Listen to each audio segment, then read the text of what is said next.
Hi there, welcome back to Mexican Life and Wife. This is part two of a video that in July of 2022 I came down for Rebecca's birthday. So the original video, part one, was a trip to Guanajuato in the state of Guanajuato. Part two is an adventure from Guanajuato to San Luis Potosi state, and then we went to Huasteca Potosina, which is like a province in, or state or province in San Luis Potosi.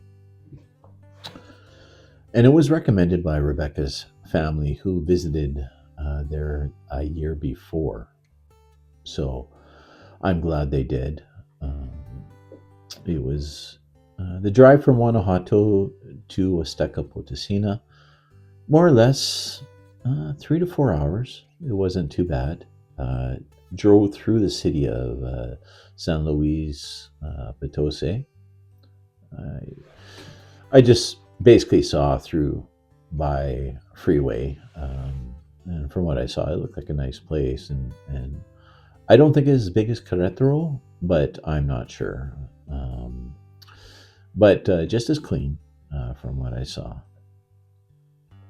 So when we went to Huasteca Potosina, hardly any traffic on the road, and it was a beautiful scenery, and going into like a forest or a forested area, in kind of a mountainous area. Okay, so the area.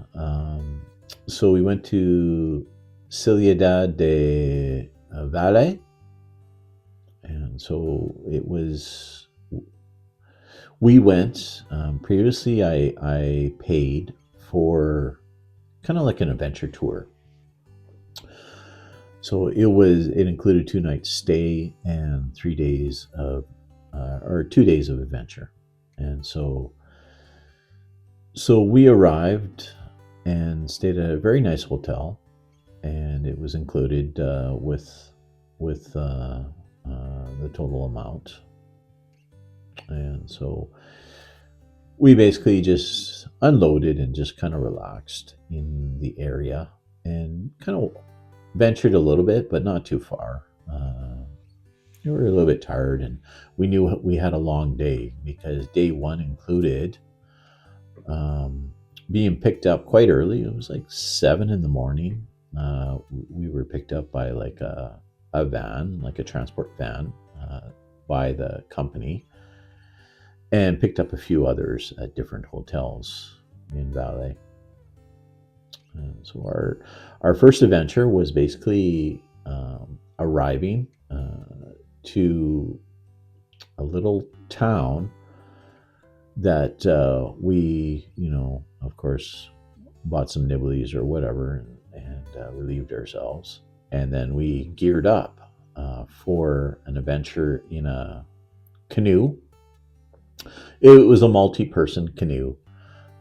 So we disembarked from the pier, and there was probably about 12 of us all together, and we paddled down the canoe. The guide provided some insights in the area about sugar canes and fields, and local vegetation, animals, etc. Right. So we arrived at these falls, and it was magnificent. And so we snapped a few pictures because we were on one side of the falls. And so he suggested that if anybody wanted to jump in and swim to the other side, that was where we were going to go in the canoe anyway. That no problem. I was very surprised to see Rebecca be one of the first ones to jump in and swim. She does have a love for swimming, and so the rest of us, after we did some picture taking, traveled over by canoe. And so we we had different opportunities. We kind of just swam around, and also we went to, you could either, just swim, or if you want a little bit more adventure and let the current take you, you can jump into the water and swim along the shore as well to a certain area where everybody was. So I decided to try that. I mean, the guide held my glasses, and I jumped in, went for it, and had some fun. And why not? I mean, might as well be part of the adventure. And so it was a lot of fun. And I forgot to mention the guide spoke well English, so, as well. So I mean, between my Spanglish and his English, we communicated pretty good. So then I met up with everybody else, and then next thing you knew, there was maybe about a 10-meter cliff along the rocks that we were at. And next thing they asked us, "Does anybody want to just jump into the water from here?" And I'm not going to be bashful about it, but I do have a little bit of a fear of heights. you know But again, I said, "Well, let's be part of the adventure. Let's not sit on the sideline. Let's do this." And I was very surprised, but Rebecca kind of hummed and hawed. But I was like, "Okay, I'm going." So I just went and did well. I didn't get any nines or anything from the judges. I basically just landed in the water, feet first, and it was good enough. And next thing you know, Rebecca did follow me, and then we were given the option to swim all the way back to the pier. And the water at that point wasn't as like it wasn't a strong current or anything like that. And you can some areas you can touch the bottom and walk, or if you want to just catch your breath. And so yeah, we did that, and the water was like bath water, like it was warm and beautiful and clean. And yeah, so that was a great part of the day. We all arrived safe and went back into the van, and we went to a different waterfalls. So these ones they were a little bit higher, and but it was mostly for swimming, and you could tell that it was mostly a lot of local and tourists from Mexico as well, that were here. And it did have like a bit of a hot pool around it. I didn't go into that. I basically went into the water because I thought the water was already warm enough. I'm in Canada, swimming in mountain water and stuff like that. This was just like, whoa, okay, this is nice. And so yeah, and it was beautiful, and I enjoyed, and Rebecca enjoyed. We just kind of hung out. There was areas where you could have climbed higher and jump, but I thought, no, that was enough adventure for today. I just wanted to relax. And then from there we went to kind of like we were going for our supper, which is included. And that was it was like a zoological, kind of like an area where it was a rescue center, and talking about the animals and that. So we got to see pumas, or as we know them as mountain lions, and jaguars, and all different kinds of animals that frequent the area.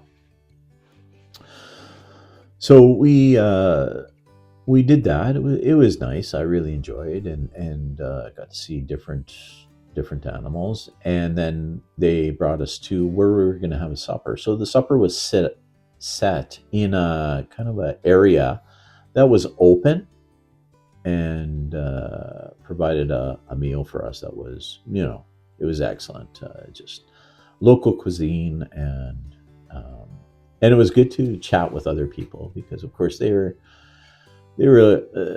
fascinating, and I got to learn about different other parts of Mexico where people were from, and some some spoke English, some some didn't, but they nodded and smiled, and they were very polite and cheerful. So I definitely enjoyed the interaction as well, and you know dazzled them with my Spanglish. So yeah, so that was day one, and of course that played us out. So it wasn't a late night at all for us. We went back to the hotel and just kind of chilled and fell asleep because the next day we had also had another an adventure. So the next day, again it was a different tour guide, and so we were all gathered up from different hotels, and we went on a kind of a mountainous road, and we went to first it was the Edward James kind of. So he was a poet from England, and what he did was he built a garden, and the garden included like cement statues and buildings and stuff like that, and in an open area. So it kind of was like a surreal kind of place, and basically the forest or jungle or whatever the vegetation was, it was beautiful, and it did have some a string going through, and it overtook it, and so it became this like unique, like, lack of a better term, garden, and it was pretty fascinating. Just in the middle of nowhere, like this guy all of a sudden decided to build this, and it was like, okay, well, right on. And then we drove to a little town in the hills, a little pueblo, uh, Ixteca. I can't pronounce it, but it was just a small little pueblo, and so we disembarked for about an hour, and there we went venturing and checking vendors and looking at trinkets and stuff like that. We bought a couple of things, and um, yeah, it was pretty unique. Not a big tourist town, but you can tell that they catered to all kinds, locals and tourists there.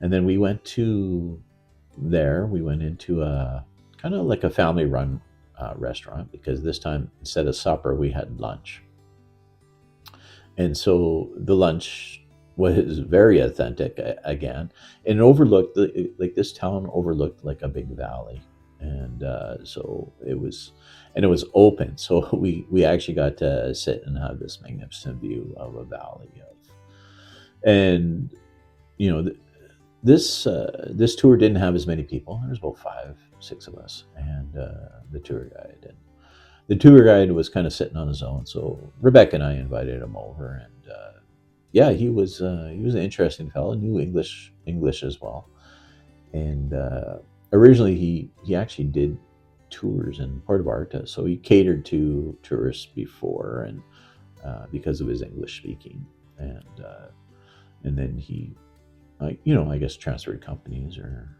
whatever, and decided to work from Huasteca Potosina.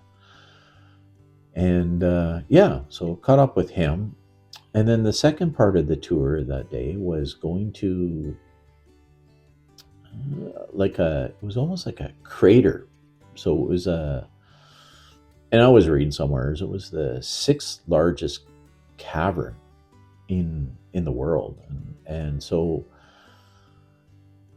we we disembarked from the bus, and it was quite a walk actually down, and along the way was vendors here and there, right? But I can see why, because I mean the walk was quite steep. I mean, and you got to watch where you're walking there, because I mean you take a tumble, you're going.